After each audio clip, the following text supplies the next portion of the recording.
Hi hello నమస్తే నేను మీ Aishwarya welcome to ధాత్రి. ఈరోజు మనతో పాటు డాక్టర్ కార్తిక్ గారు ఉన్నారు. Sir thank you for joining us. Thank you very much Aishwarya. Obsessive compulsive disorder OCD ఈ జనరేషన్లో చాలా ఎక్కువైంది అది. సో ఆ ఓసిడి అంటే అసలు ఏంటి? ఓసిడి ఉన్న వాళ్ళ మెంటల్ హెల్త్ ఎలా బిహేవ్ చేస్తారో ఒకసారి ఎక్స్ప్లెయిన్ చేస్తారా? ఐశ్వర్య చాలా మంచి బాంబు వేసింది. ఈ మధ్య కాలంలో ఎక్కడ చూసినా సరే ఈ ఐస్ గురించి ఎక్కువ చెప్పించుకున్నారు అనమాట. ఓసిడి గురించి బాగా ముద్దుగా చెప్పుకుంటున్నారు. యాక్చువల్గా 70s 80s ఓసిడి వచ్చినప్పుడు two important ways of OCD. ఆ కాలానికి ఈ కాలానికి డిఫరెన్స్ చెప్తున్నాను. అప్పుడు మన అమ్మలకి వాళ్ళు పూజలు పునస్కారాలు చేయడాలు, పొద్దున్నే లేచి క్లీన్ చేసుకోవడాలు, మరొకటి ఉండి దాంతో అంటే రెండు ఇంపార్టెంట్ వచ్చేవన్నమాట. దాని పేరు చెక్కర్స్ అండ్ వాషర్స్.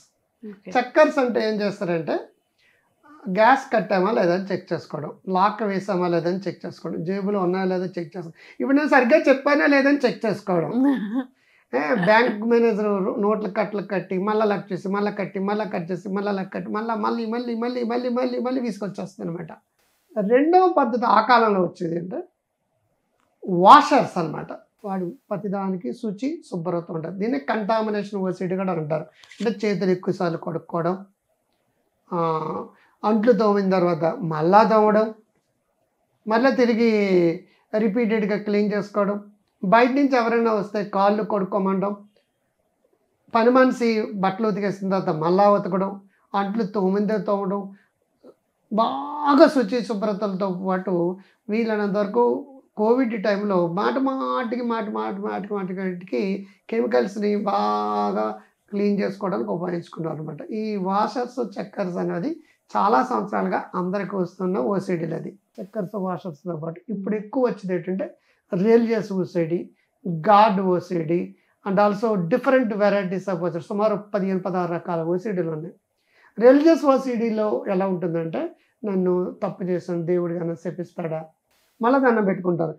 ఏదో సినిమాలో బ్రహ్మానందం మాటకి దండం పెట్టుకున్నాడంటే it is a religious OCD, ముక్కుల ఓసిడి అనమాట. ఇంకా సెక్స్ ఓసిడి అంటే చిన్నపిల్లల మీద కానీ అక్క వయసు, అమ్మ, పెద్దమ్మ, చిన్నమ్మ, అమ్మమ్మ, నాయనమ్మ, వావి వరుసలు లేకుండా సెక్స్ ఆలోచన వచ్చిందని సెక్స్ ఓసిడి అంటారు. ఈ మధ్యకాలంలో ఇంజనీరింగ్ వాళ్ళందరికీ ఇది ఎక్కువ మంది మేము ట్రీట్మెంట్ ఇచ్చాం. చాలా ఎక్కువ అనమాట. ఎంతమందికి అంటే అంతమందికి అనమాట. ఇది తప్పు, మేము తప్పు చేసాం అని కొలిది నేను వచ్చేస్తున్నాను మేహోనా అని అది వచ్చేస్తుంటుంది అనమాట. విపరీతంగా ఆలోచనలు వచ్చేస్తుంటాయి. అలాగే దేవతల మీద సెక్సాలు వస్తుంది. ఎవరు దండం పెడుతున్నామో ఆ దండం పెట్టి దేవుడి మీద సెక్సాలు. ముఖ్యంగా 95లో 94లో అనుకుంటా ఒక గైనకాలజిస్ట్ చాలా చాలా అందంగా ఉంటుంది అనమాట. ఐశ్వర్య అంత అందమైందనమాట. ఆవిడ ఇప్పుడు అమెరికాలో ఉంది. 94లో నేను ట్రీట్మెంట్ ఇచ్చినప్పుడు చెప్తాను. తను డాక్టరు తెలియకుండా లేడీస్ యొక్క బ్రెస్ట్ల మీదకి, జెంట్స్ యొక్క పెన్నీస్ మీదకి వెళ్ళిపోయేది. నేను తప్పు చేస్తున్నాను, నేను ఎంత డాక్టర్ని, ఎంత మంచిదాన్ని, నాకే ఎందుకు వస్తుంది అని చెప్పేసి అమెరికా వచ్చే ఛాన్స్ కూడా వదులుకుంది. ఆ తర్వాత మనం ట్రీట్మెంట్ ఇచ్చిన తర్వాత ఈ జబ్బులో తెలియకుండా కళ్ళు వెళ్ళిపోతాయి, తెలియకుండా తప్పు చేస్తున్నామేమో, తెలియకుండా దేవుడు శపిస్తాడేమో, రిలీజియస్ అండ్ స్పూరియస్ ఓసిడీస్ అంటాం. ఇవన్నీ రకరకాల సుమారు 15-16 రకాల ఓసిడీలు ఉన్నాయి. మహానుభావుడు సినిమా వచ్చాక ఓసిడి అంటే చేతులు కొట్టుకోవడాలు, లేదంటే శానిటైజర్ జల్లుకోవడాలు, లేదంటే రూమ్ స్ప్రే చేయడాలు అని అనుకుంటారు. భక్తి ఓసిడియే, పిల్లల మీద సెక్స్ ఆలోచన రావడం ఓసిడియే, లెక్క పెట్టడం కూడా ఓసిడీలే. కొంతమందికి ఎలాగొస్తుంది అంటే హోర్డింగ్ ఓసిడి అంటారు. అంటే ఇంట్లో ఎక్కడ లేని చెత్తని దాచి అవసరం లేని వస్తువుని కూడా దాస్తారనమాట.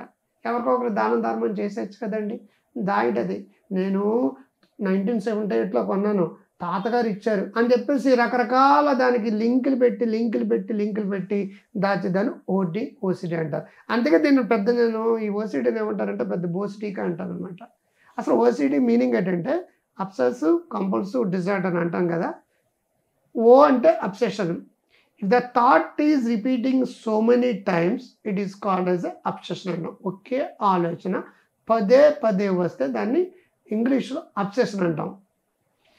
ఒకే పని పదే చేయిస్తే అది కంపల్షన్ అంటారు. అంటే వచ్చిన ఆలోచన పదే పదే రావడం, చేసిన పని పదే పదే చేయడం అబ్సెసివ్ కంపల్సివ్ డిజార్డర్ అంటారు. దాంట్లో ఇంకో రకం ఉంది, అబ్సెసివ్ కంపల్సివ్ పర్సనాలిటీ. వాళ్ళ జబ్బు కాదండి, వాళ్ళ యొక్క అనుమానం సరిగ్గా ఉన్నా లేదా, ఓవర్ పర్ఫెక్షనిజం, పెట్టిన చోట ఉందా లేదా, చేసిన పని సరిగ్గా చేయడం, నీట్గా ఉందా లేదా, వాళ్ళ పర్సనాలిటీలోనే ఒక రకమైన అనుమానపూరితమైన పర్సనాలిటీని ఓసిపి అంటారు. ఓసిపిడి, అబ్సెసివ్ కంపల్సివ్ పర్సనాలిటీ డిజార్డర్ అంటారు. అబ్సెసివ్ పర్సనాలిటీ సైకోసిస్ అని కూడా ఉంటుందండి. వాళ్ళకి కొంచెం సైకోసిస్ లక్షణాలతో పాటు ఇది ఉంటుంది. ఫస్ట్ మనకు వచ్చేది యాంగ్జైటీ అండి. యాంగ్జైటీ కొంతకాలం అయిపోయినప్పుడు నెక్స్ట్ ఫోబియాస్కి మారుతుందండి. నెక్స్ట్ ఇంకా ముదిరిపోతే అబ్సెసివ్ కంపల్సివ్ పర్సనాలిటీలో మారిపోవచ్చు. బాగా ముదిరితే జబ్బుగా రూపొందుతుంది. సో అబ్సెసివ్ కంపల్సివ్ డిజార్డర్ ఉన్నవాళ్ళు the process is very late, మెల్లిగా తగ్గుతుంది. కొంతమంది చాలా కాలం పడుతుంది. ఒక పక్కనే దీనికి CBT, REBT, behaviour therapy, psychotherapy, counselling అనే మెథడ్స్ ద్వారా వెళ్ళాలి. అది 85% ప్రాబ్లమ్ సాల్వ్ చేస్తుంది. ఇంకొక 15% మాత్రం యాంటీ డిప్రెసెంట్ సంబంధించిన మందులు వాడాలి. రెండు ప్యారలల్గా వెళితే ఓసిడి అనేది మెల్లిగా ఎప్పుడుకో తగ్గుతుందండి. వెంటనే తగ్గదండి, జిడ్డులాగా పట్టుకుని వదలదండి. సో ఐశ్వర్య గారు ఇంకా ఏమైనా డౌట్స్ ఉంటే అడగండి ఓసిడి విషయంలో. లేదు sir, thank you so much. Aishwarya గారు అడిగిన క్వశ్చన్ ఆన్సర్ చెప్పాను అనుకుంటున్నాను. మీకు ఇది నచ్చితే ఒక లైక్ కొట్టండి. అందరూ బాగుండడం కోసం ముందులే మంచి కాలం ముందుగా మీ డాక్టర్ గారి నమస్తే.